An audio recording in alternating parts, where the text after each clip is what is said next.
આપણા ગુજરાતી કલાકારો, ગુજરાતી લેખકો, ગુજરાતી દિગ્દર્શકો, કોઈને ગુજરાતીની સમજ નથી અને એ એટલી એક સહેજ સંકોચ કે શરમ પણ નથી કે આ હું ખોટું બોલી રહ્યો છું.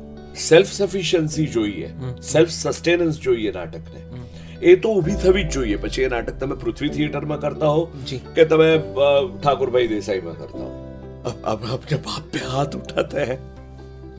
મને બહાદુર શાહ ઝફર બહુ આકર્ષે છે, the last Mughal.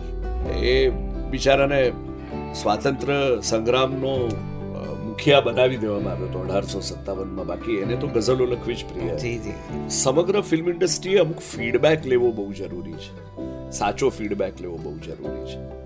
Gujarati film ઇન્ડસ્ટ્રીને આ ક્ષણે, આ દિવસે, અત્યારે, આ ઘડીએ એક વસ્તુની તાતી જરૂર હોય તો એ તમને શું લાગે છે? સારા લેખકોની જરૂર છે અને જે સમગ્ર નાણાંનું ભંડોળ છે એ ક્યાં સાચી રીતે વધારે વાપરવું અને ક્યાં ખોટા ખર્ચા ન કરવા એ જાણકાર નિર્માતાઓની જરૂર છે.